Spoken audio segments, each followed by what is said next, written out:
Puxa, eu chegaria, correndo o risco aqui de um certo exagero, eu diria que os atletas que vão melhor se desenvolver não são os que sabem ganhar melhor, são os que sabem perder melhor. Né? Porque, inevitavelmente, na maioria dos esportes, nos individuais, não há dúvida sobre isso. Você vai muito mais perder do que ganhar durante sua carreira. O Nadal não, o Federer tem um vídeo sobre isso, né? Que ele fala do tanto o número de pontos que ele errou, o número de partidas que ele perdeu e tudo mais, e que reafirma isso.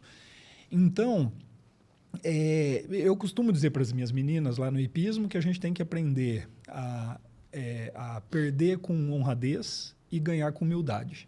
Né? Assim, tem sempre um novo dia. Se você perdeu, tem um novo dia para você procurar a vitória. Se você ganhou, essa sua vitória, você não consegue levar ela para o próximo jogo, viu? Não adianta chegar com um atestado, eu ganhei minha última competição aqui, assim, então vocês deixam eu sair na frente? Não adianta. Começa tudo de novo, né? Assim, essa é a beleza do esporte em muitos sentidos. Então, o atleta, ele tem que conseguir a cada nova prova, cada nova competição, se despir daquilo que ele alcançou, né? E começar tudo de novo, como se fosse um novo processo. Né? Assim, isso não é fácil, ainda mais quando você é um jovem buscando likes no Instagram. Né? Assim, então, fica mais difícil ainda. E para vocês, a gente sempre ouve aquela máxima de que o esporte forja a personalidade do indivíduo.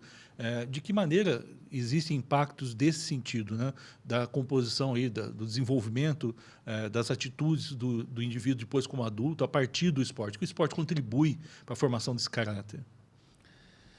Puxa, Henrique, eu acho que é isso que eu disse, né? Já pensou se as minhas meninas e os atletas que nós acompanhamos aprenderem isso que eu acabei de dizer, né? Assim, ser honrado na derrota, na frustração, né? Assim, e ser humilde na vitória, no sucesso, né? Isso são só ali 2 exemplos, né? Isso aí, essa é uma habilidade, uma qualidade que um jovem vai levar para qualquer carreira. Né? Mesmo que a carreira não for a carreira profissional do esporte, e raramente essa é a grande verdade, né? Assim, essas crianças e adolescentes que crescem no esporte estão aprendendo coisas que quem não passou por isso ou não vai aprender, ou vai ter que aprender de maneiras talvez muito mais árduas, difíceis. Né? Então, de fato, o esporte ele é implacável, né? Assim, em forjar uma personalidade mais adequada, né? Para qualquer coisa, para qualquer situação mesmo. Agora, pode transformar o sujeito num sujeito extremamente competitivo e aí, nesse sentido, né, se prejudicar no sentido de o tempo todo precisar sentir aquele gosto da vitória?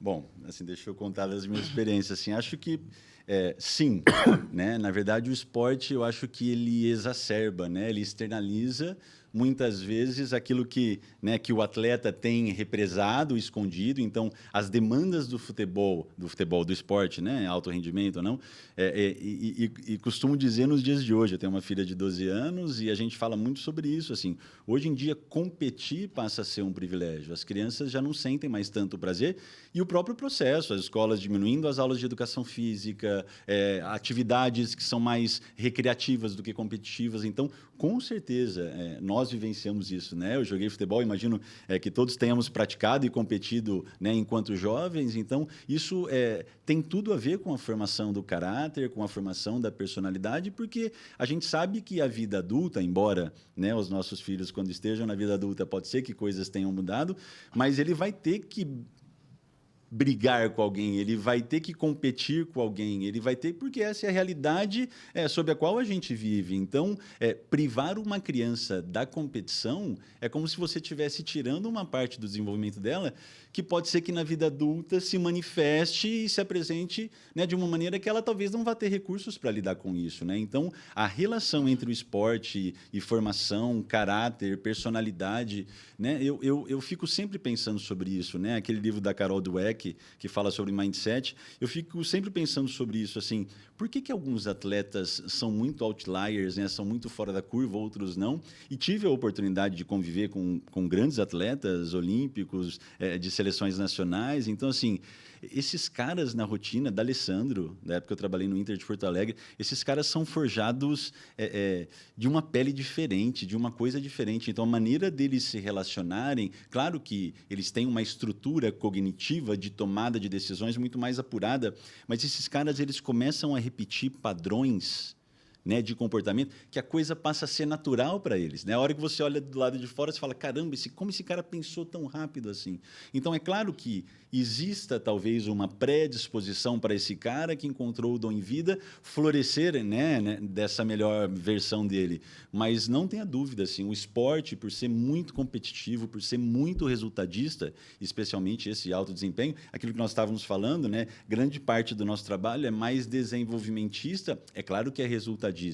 Né? A gente não pode falar sobre alto rendimento sem falar da palavra vencer.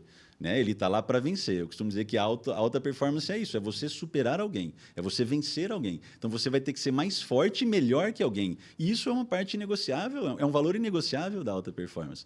E, claro, essas gerações vindouras dos Ubuntus, todos juntos, etc., putz, isso gera questionamentos, né? Porque é desafiador, porque ele ouve isso, ele vivencia isso dentro de um processo escolar, só que a gente sabe que a vida competitiva, alguém vai vencer, e muito mais perdedores do que vencedores. Alguém precisa vencer para alguém, né, não vencer. Então, E eu acho que enquanto treinadores e até pais, né, assim, eu uso uma formulação simples do Roenick, que é um dos idealizadores da entrevista motivacional, e ele, por gosto próprio, ele escreveu um livro sobre entrevista motivacional para atletas, né? E tem um capítulo inteiro sobre a gente aprender a usar reconhecimento ao invés de elogio, desde cedo. Né? Elogio seria parabéns, você ganhou a prova. É bom, é legal, né? Assim, reconhecimento seria, puxa, você encontrou uma maneira de superar os seus desafios hoje. Né? Pronto. Né? Mais descritivo do que, né, um adjetivo. Perfeito. É mais uma reflexão, uma descrição daquilo, do que simplesmente aquele elogio pelo resultado, né? É uma maneira da gente começar a moldar isso e oferecer um reforço positivo que não seja tão direto e tão restrito à vitória, né? Mas a encontrar soluções para os problemas na linha de progresso de cada atleta. Isso é muito interessante, bacana. Né? Eu estava falando, eu estava pensando.